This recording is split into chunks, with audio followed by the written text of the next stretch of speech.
One of the biggest myths regarding Ukraine used by Russian propagandists in order to justify their crimes, their atrocities in Ukraine, is the myth regarding 8 years of shelling civilian people in Donbass. My name is Operator Starsky, and today we're going to talk about this myth. So when asked about the approximate numbers of civilians that were killed by Ukrainian army during these 8 years of war in Ukraine, they will usually give you the number of 51 or 54,000 people approximately. This number originated in the report of the High Office of the United Nations High Commissioner for Human Rights and depicts total casualties of Russian-Ukrainian war between 2014 and 2021. What Russian propagandists don't want you to know is that this number not only includes the number of civilians that were killed or injured on both sides, meaning on the government-controlled territory and terrorist-controlled territory, but also soldiers of Ukrainian army that were wounded or killed during this period of time, as well as approximate number of pro-Russian separatists and Russian regular troops that were also killed or wounded during this period. As we know, Russian troops, the regular troops of the Russian army, were covertly present in the territory of those regions. International investigation groups like Inform Napalm collected numerous evidence of their presence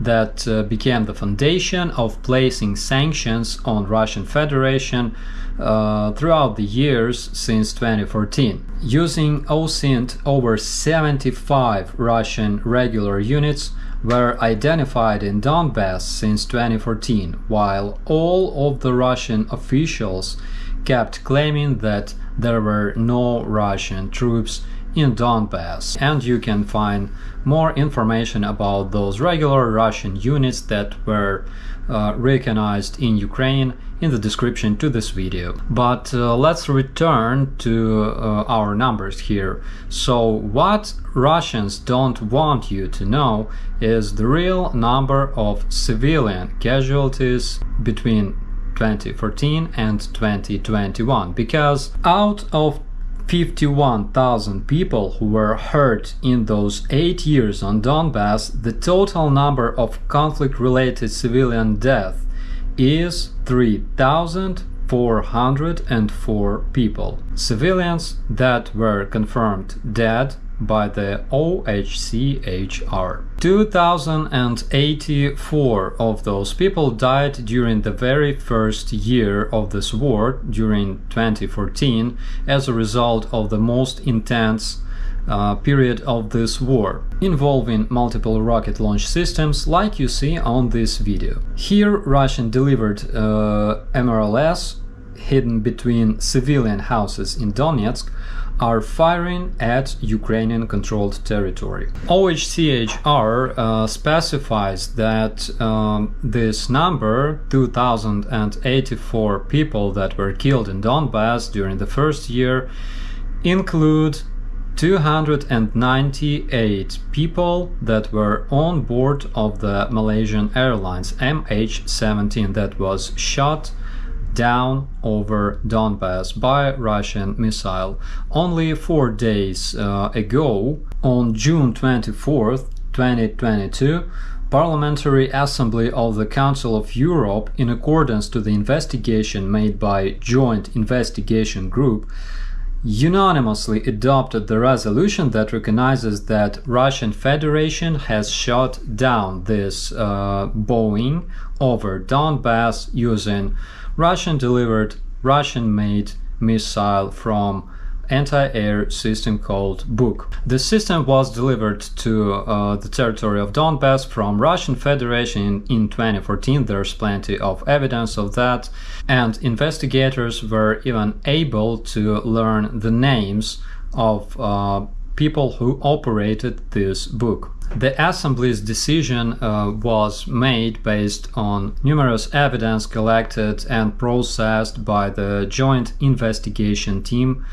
since 2014, and members of the Assembly confessed that after receiving those evidence, receiving those results of this investigation, they were literally shocked by numerous facts of disinformation that was spread by Russian side in order to blame Ukraine for their own Russian-made crime and confuse the investigation. So 2,084 people were killed during the very first year of the war, and 1,320 people were killed during the following 7 years of the war. And what Russians don't want you to know is that those civilians were killed on both territories, the territory of Ukraine and the territory controlled by Russian terrorist forces. But were all those people shelled by Ukrainian army? So let's take a look at the reports of the OHCHR. December 2021. 6 casualties. We are talking about casualties, not deaths, and it's very important. Later I will tell you why. So, 1 man injured by light weapons fire on the territory controlled by terrorists. Obviously shot by terrorists on the territory that is controlled by Russian terrorist forces. 1 man injured by landmine explosion on government-controlled territory, which is a very frequent case in Donbass, because those terrorist guerrillas usually place IEDs and landmines trying to target Ukrainian forces, and a lot of civilians usually fall victims to those IEDs, and that's a very, very frequent case in Donbass during all those years. 1 woman killed and 2 men injured as a result of ERW handling in Ukraine-controlled territory. ERW stands for Explosive Remnants of War.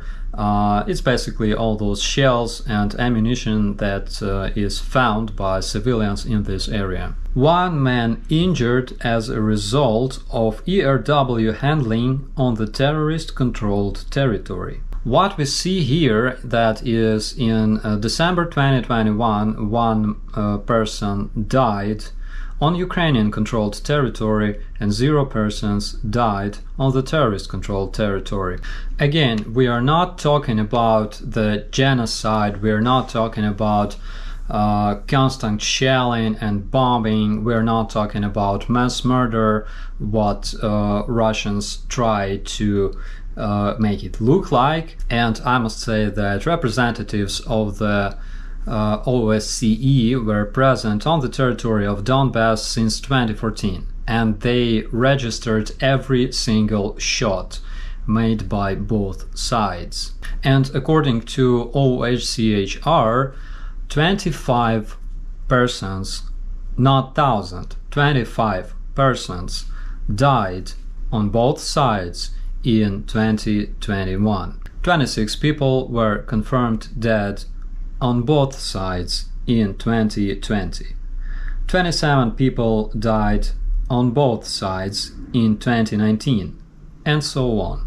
Of course, every death is a tragedy, and of course, civilian population dies from fire, from shells that come from both sides. However, numerous evidence proves that Russian forces tend to open fire on both sides. And at this point you may ask yourself, like, whoa, wait a minute, Starsky, are you saying that such a decent, honorable army as Russians can literally shell their own citizens? Is it even possible? Like, I mean, yeah, of course, they raped plenty of civilians in Bucha and Irpin and Hostomel. They've killed plenty of civilians and burned them in mass graves. They bombed a lot of shelters with children. But can they shell their own civilians on their own occupied territory? No, it's completely impossible. It's not Russian enough, right? Personally, I think that you have never seen such video as this one, where Russian terrorist army uses a Russian-delivered multiple rocket launch system to shoot at both sides. Interesting, right? Or, for example, this one, where notorious Russian terrorist Arseny Pavlov is shooting a grenade launcher, allegedly to wake up the citizens of Donetsk. Such cases were reported numerous times throughout these years. One of the most famous fakes that is usually pulled out by Russian propagandists and bots is that fake about the trolley bus stop shelling in Donetsk. So a shell exploded near a trolley bus station in Donetsk, and of course Russians blamed Ukrainians for shelling civilian objects. However, comparing the video footage made by Russian media and Google Maps clearly shows that the shell has been shot from the terrorist-controlled territory. In other words, this shell arrived from the south that was controlled by Russian terrorists, not from the north, as they claim. You can read the Stop Fakes investigation on this, but it's not the end of the story. The witnesses recorded in the Russian footage coincidentally appear in other videos made by Russian propagandists. For example, this woman, represented here as a bystander, is shown in another video made earlier. In that video she was talking about Ukrainian army crucifying a small boy in Slovyansk before the crowd, and of course nobody in this crowd had a cell phone to make a video or a picture, but that's a totally different story. But then she appears in another video pictured as a victim of shelling, this time in Volnovakha, which is completely different city. And at this point you will probably ask, oh my god, Starsky, so you're saying that Russians use actors to forge their news? Is this even possible? And they shell their own civilians? Oh my god, can they be so bad? Yes, they can, especially considering the fact that people who live on the Russian-occupied territories of Donbass are technically Ukrainian citizens. They are not Russians. Of course, it works both ways. So I remember that in 2015, in the city of Krasnohorivka, I was looking through a hole in the wall. And this hole was made by Russian tank, and this tank was firing from Donetsk. So obviously I saw a city of Donetsk through this hole. And the civilian bystander told me that no, actually this hole was made by Ukrainian army that used some secret NATO missiles that make a U-turn and crash into civilian buildings in order to blame Russians. You see, we Ukrainians are famous for committing plenty suicides this way, according to Russian media, and of course murder our own families, like in Bucha, Mariupol, and so on. So let's compare the numbers that we have today. It is verified by the OHCHR that as of 22nd of June, 4,662 civilians, including 320 children, died in Ukraine. 5,803, including 479 children, were injured as a result of the Russian invasion in Ukraine, as stated in this report. The OHCHR specifies that the real numbers of casualties can be higher, obviously because Russian invaders don't let the representatives of the United Nations to the occupied territories to calculate the casualties like Mariupol, Rubizhne and other cities. 25 civilians were killed in total in 2021 on both sides, on both territories, and almost 4,500 were killed in just 4 months of this Russian so-called spec-operation that was aimed to liberate Donbass from Ukraine and stop this Ukrainian-made massacre on the territory of Donbass. According to Russian media, 25 people that died in Ukraine and Donbass in 2021 is a genocide, but 4,500 people who died in 4 months of their invasion in Ukraine is not a genocide. Unfortunately, Russian Foreign Minister Lavrov never answered this question, even though he was repeatedly asked by a BBC reporter who pulled out those numbers that were confirmed by the United Nations. Of course, Russian propagandists will do everything to make you believe that all the world is lying to you, all evidence are forged, and all the media are lying. You can only trust decent media like Russian media, and if you don't trust them, then you are Zionist, Canadian, French, Korean, British Nazi. The war criminals from Kremlin and from Russian media and from their army will do everything to justify Russian crimes, and they will do everything to make you believe in whatever they want you to believe. They're using their strongest weapons, their media, their bloggers, and of course they hope that those lazy internet users will never check the facts.